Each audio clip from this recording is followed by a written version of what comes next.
Hello. So my name is Brenda Adams. I will be the sociology instructor for this 8-week course. The CRN is 61468. Normally for our lectures, I would be discussing what we will be looking at during that week.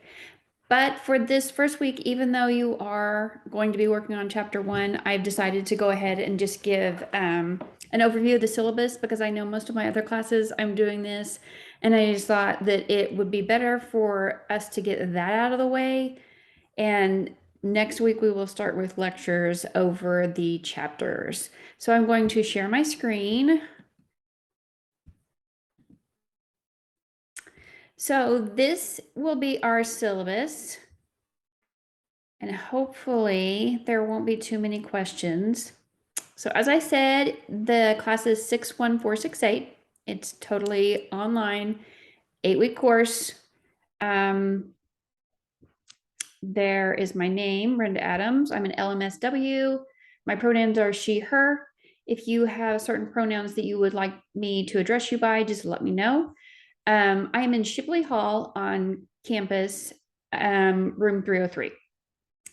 And my phone number is there. That's my email address.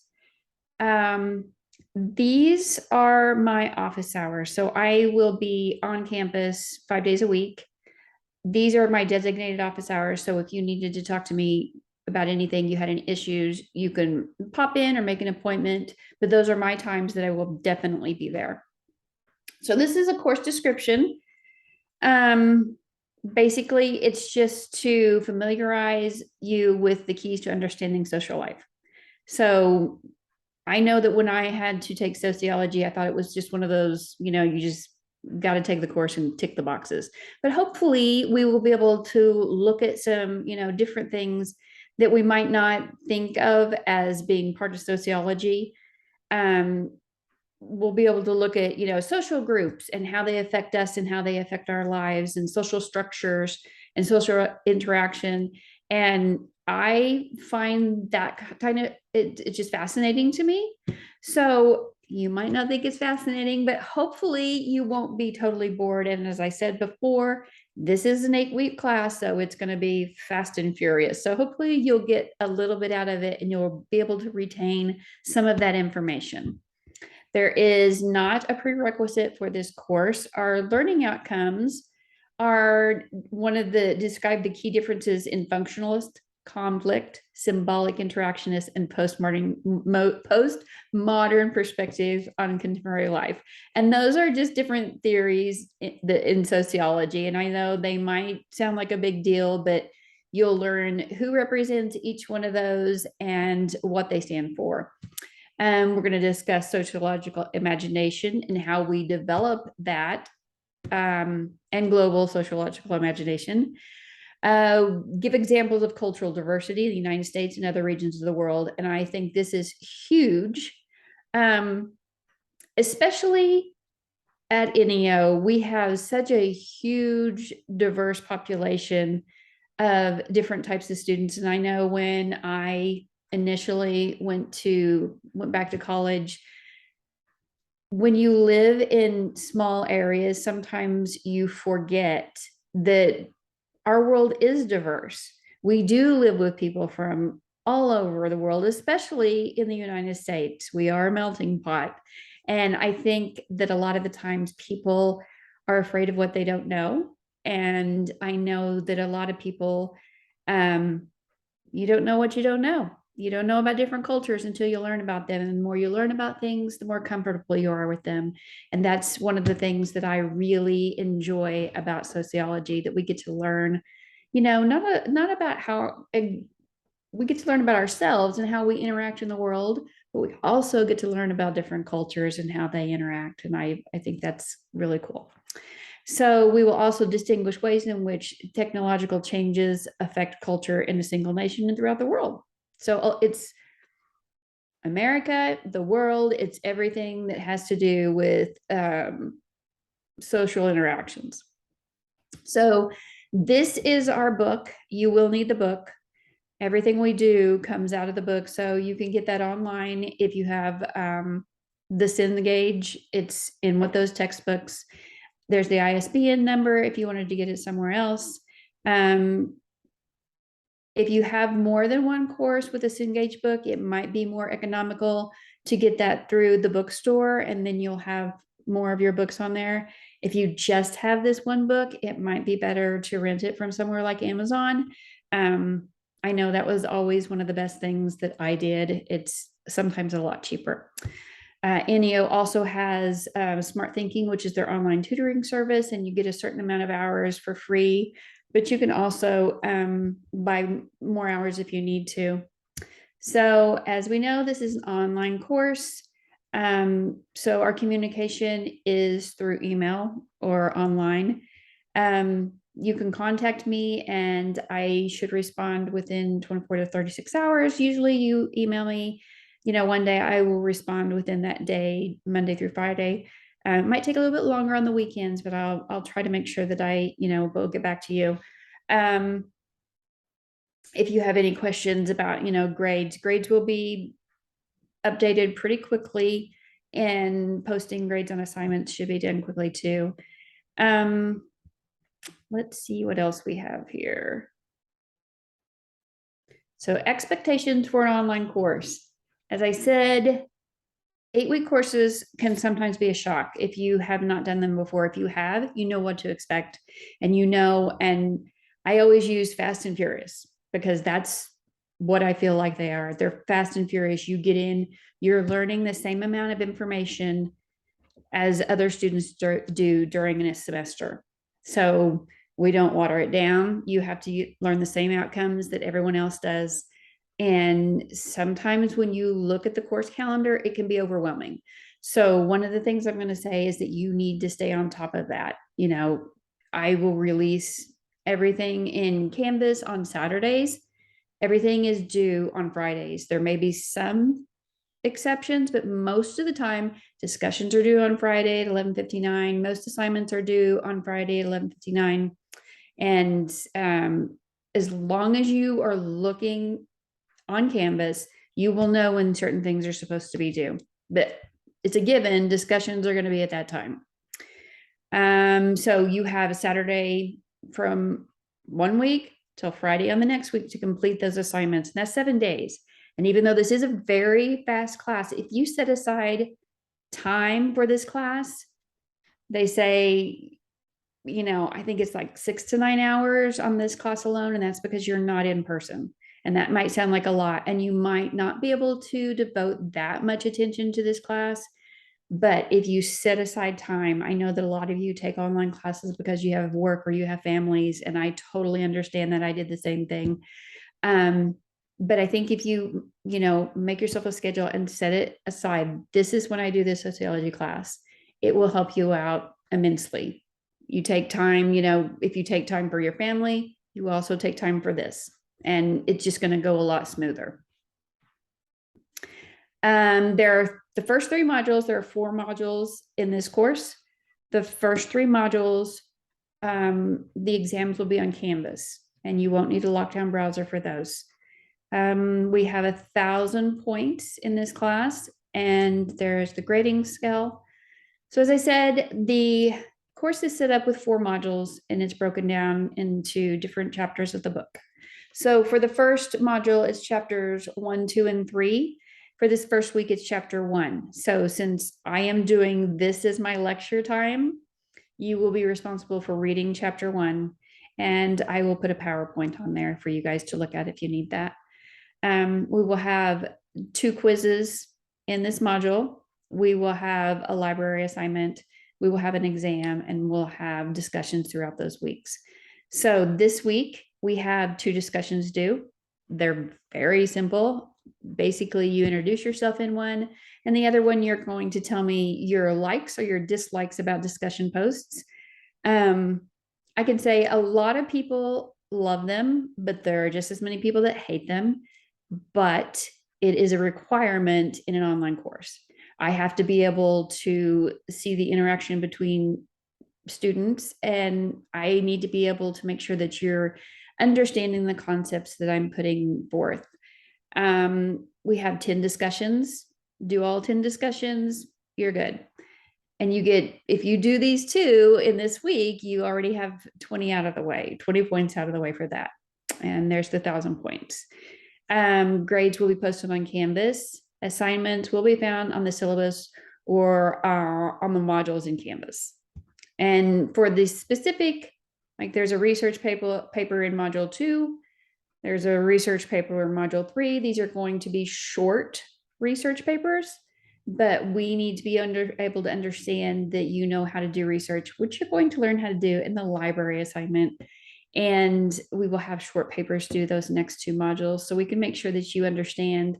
And not only that first module with the library and the EBSCO host assignment is going to be beneficial for this class, especially if you're just starting out. And I know sociology is often on the first or second semester. You need to know how to do research, and being able to, how you maneuver the library and how you maneuver EBSCO is going to make the world of difference. You're going to be able to go on there and search for things. It's like a one-stop shop. You get in, you get your resources, and you get them on your paper and you're good.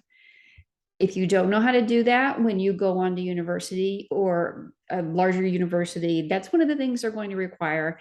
And throughout your courses in NEO, professors, instructors, they're going to require the same thing. So we learn it this semester, this first 8 weeks, you're going to be good.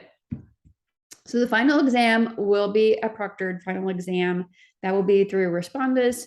We will not be doing, I know that some of the other instructors are going to be doing other lockdown browsers, but they will require the students to pay. And my personal preference is that you guys pay enough. College is expensive enough. I don't think you need to pay to take a test. So I'm going to do Respondus. I know that sometimes it can be frustrating. I know I personally am not a good test taker, whether it's in person or on Respondus. I am already nervous, and feeling like I have somebody watching me through my computer always made me more nervous.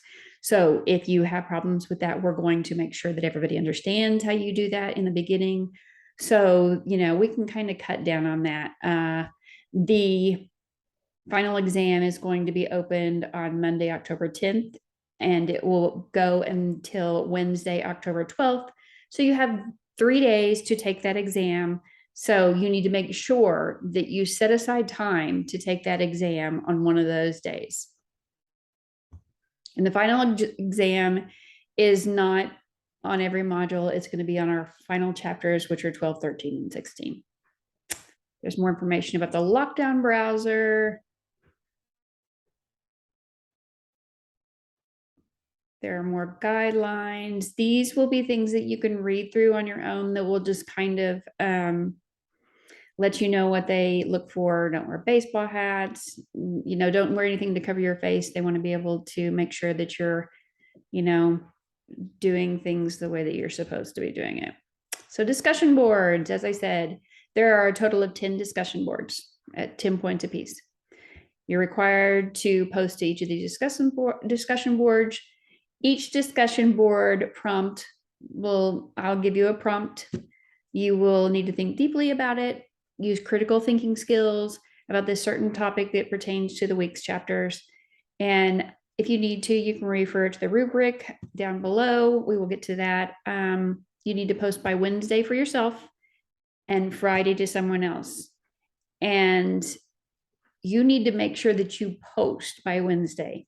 We don't want, those students that are on the ball posting by Wednesday and there's nobody to, you can't respond. That's just, let's be courteous, do what you need to do by Wednesday so you're able to respond. And please don't be a class that responds to one person or 2 people. I have my friend, I'm going to respond to her or him. Just respond. There's always those people that they don't have people to respond to them.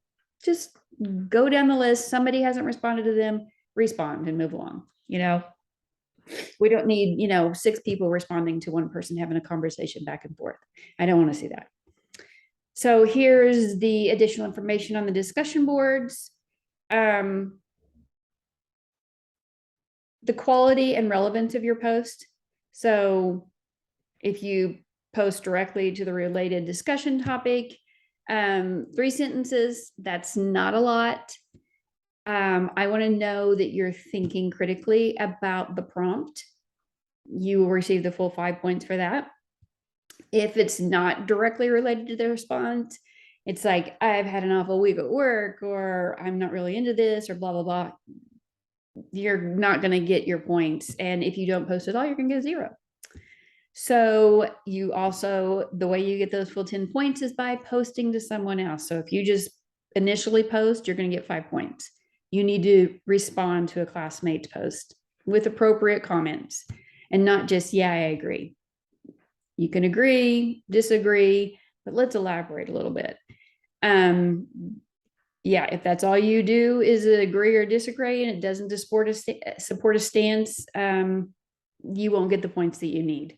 And no reply or disrespectful comments. We can disagree with each other, but we're not going to be disrespectful. And you know what? I, as well as anyone, knows that we don't all agree, and that's totally fine. That's great. But you can be respectful in your disagreements, and that's what I expect. All assignments are expected to be completed on or before the due date. If you're on the ball and this 8-week course doesn't scare you, you can get things early in the week finished. The chapters in the modules, they'll be released weekly. So I'm not going to release all 4 modules at once. I'm not going to even release the entire module at once. It's going to be on a week-to-week basis of the chapters that we have for that week. I just feel like if you're a go-getter and you want to work ahead, that's great. But I don't feel like sometimes people retain as much. So, like I said, they will release on Saturday and you have a week to do it in. So if you get it on Saturday and you're done by Sunday, that's amazing. I love that. But you're not required to have it in until Friday. And the next week won't release until Saturday. Like I said, Canvas is a 24/7 tool, so late work is not accepted. If you don't get home till late, I totally understand that, but you could work on Canvas all night if you wanted to. So that's nice to have. And if you don't agree with the grade, we can deal with that.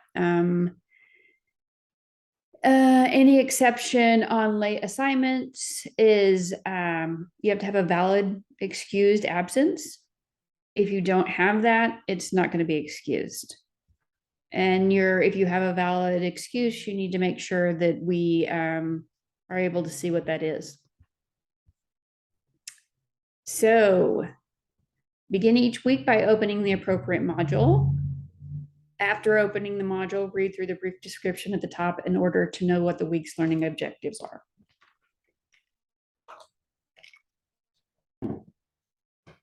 So I will put out a weekly information. Week 1, this is what is expected of you of week 1. Week 1, this week will be viewing this lecture so that you know about the syllabus. Reading chapter 1, there are the 2 discussion boards, and then there is a short quiz over chapter 1. If you do all of these things in order, you get to take the quiz twice to get the best grade that you want. You have, I think it's 120 minutes. So even, if you're looking things up, you should be able to complete that in time. I want you to learn the information. So if you have to look things up in the book, that's fine. But I want you to try to retain that information from week to week. At the end of a certain amount of weeks, you have a test. And that is also, you could look it up if you want to. But I want you to retain this information. You want to be able to get through this 8-week course. I know a common misconception is, if I don't pass this 8 weeks, I can just take it this next 8 weeks. Well, not only are you wasting your time, you're wasting your money. If you choose to take an 8-week course, get in there and just get it done. Then you get to take something else for the next 8 weeks. don't have the view that if I can't get through the first time, I'll just take it another time, because that just, it slows down the whole degree process. Check your grades frequently. If it hasn't been updated and you're curious about a grade, you can send me an email and say, hey, when are the grades going to be out on this? I want to try to make sure that I get them out quickly. I do have 5 other classes though. So I'm going to make sure I can get them out as soon as possible, because I know that, something that they always want to know. Most of your grades will be automatically added to the grade book. Your quizzes will be automatically added to the grade book. The discussion boards will take a little bit longer, depending on if you complete it, how much you completed. Plus, I want to be able to see that you guys are understanding what we're doing there. Yeah, don't check in on one day and think, okay, I know I have till Friday to get this done, but then cram it and do it all on Friday. Something might come up through the week and you might not be able to do that. So, like I said, set aside time to get those things done. And if you stay on top of it, you're not going to have a problem. You just have to make sure that you're diligent about your time, especially if you have more than one class. The attendance, we're all online. The only way I know that you're doing what you're supposed to be doing is if you're turning in assignments, doing discussion boards in a timely manner. You need to make sure that you try to check in, I would say daily, if not every other day, to make sure that there isn't an announcement that you haven't seen yet. Like I said, if something is going to change for a certain week, I will make sure I send out an announcement, and announcements will be at the top. They will pop in at the top of your homepage. When you click on the start button, that's going to take you to the modules, and it should pop up right above that. The other thing is that Canvas allows us to check progress on what you're doing. But if I see you're online, that doesn't mean that you're doing, the work that you're supposed to be doing. You could spend all day, signed in and not be doing anything. So let's try to be making sure that if we're in there, that we're doing something and not just logging on as part of an attendance or participation. Academic integrity, I think for the most part, that explains itself. When we have research papers due, don't plagiarize. There are different tools online that instructors are able to send it through to see if you're plagiarizing, and it's just easier not to. You know what? Just cite your references and don't use somebody else's stuff as your own. If you're collaborating with another person, or if you're using the book, or you're using exams, just make sure that you're citing what you've used. If you use the book, just put the reference to the book in there. I'm going to say it's kind of a pain when you first get into college and you know that you have to start referencing everything. But once you get used to doing it, it's not that big a deal. The other thing is we will be using APA reference style in our research papers, which we will talk about later. And that's kind of just my preference. Usually psychology, sociology professors, they use APA, which is a style of the way that you're going to write your citations. And you don't even have to write them yourself. Basically, they're there. You can copy and paste them, or you can put them into different sites and they'll put it out there for you. Netiquette, that's basic. Let's be polite on the internet. So here's a few basic guidelines. Be polite and respectful. Don't use all caps. People can't tell if you're, just using all caps or if you're shouting at them. And they take it as I'm shouting at you. Keep comments and questions relevant to the discussion. Do not reply to comments or questions that are inappropriate or off topic. Just don't. model the same manners online as you would if you're speaking to someone in person. These are the NEO College Accessibility Services, the American with Disabilities Act. Carla Murphy is also in Shipley Hall. And if you have any disabilities that will you need accommodations for those disabilities, you can contact her. As I said, we have academic tutoring. The tutoring center is located. There's their online contact information. Smart Thinking is 24 hours a day, 7 days a week. It's tutoring services. If you need those, as I said, you get a certain amount for free. And if you need more, I think you're able to purchase those. The library services, that's one of the things we're going to do in our first assignment is go through the library. And I know that when you think about the library on campus, they have removed a lot of books, but that doesn't mean that they're not able to get books if you actually need a book. We're going to see how that works. We're going to see how you can get in there and get references. They're able to make sure that you get books from other libraries if you need to, but they're even though they're smaller than they used to be, they're still the go-to resource for, everything research.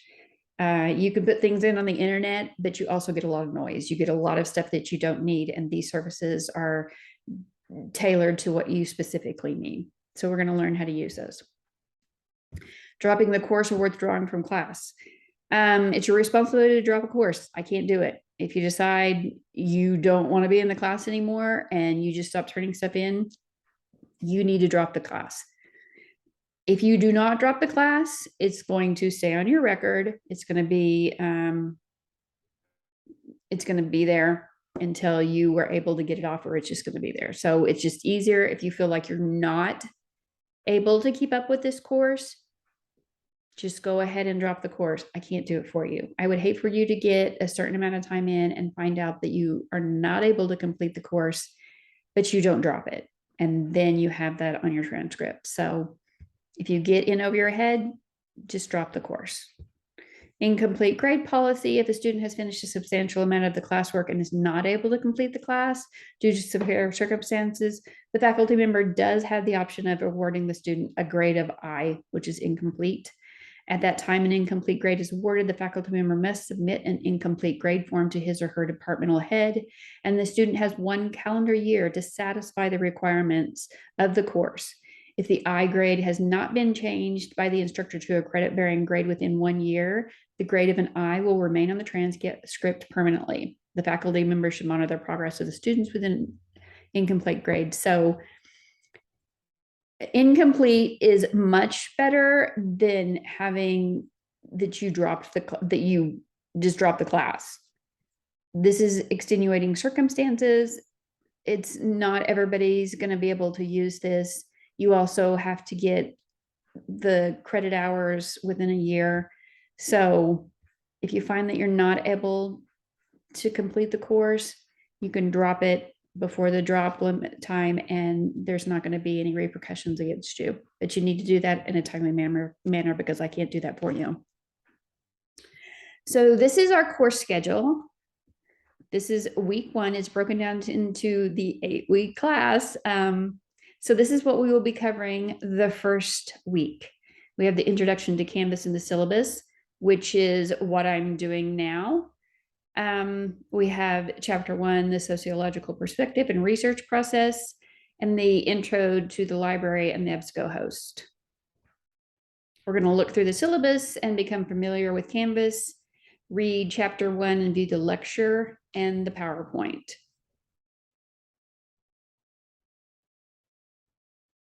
So we have a discussion post due by Friday.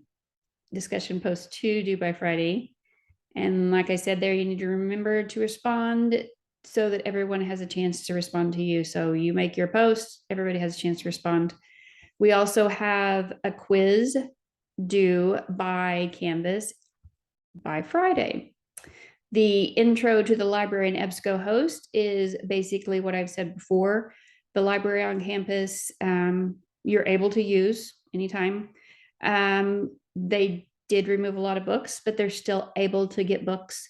They're still able to go contact other librarians and other universities and get you actual physical books. The EBSCO host is a site that is inside the library account. So we will learn how to go through that, and we will learn how to find all of our references and our resources that we might need. There's going to be a short assignment due for that next week. So chapter 2 is in week 2. It's actually 2 and 3. So we have those two. You'll have 2 chapters next week. You have view the lectures and the PowerPoints. You will have your library and EBSCO host assignment due. I will make sure that you have all of the information you need before you have that assignment due.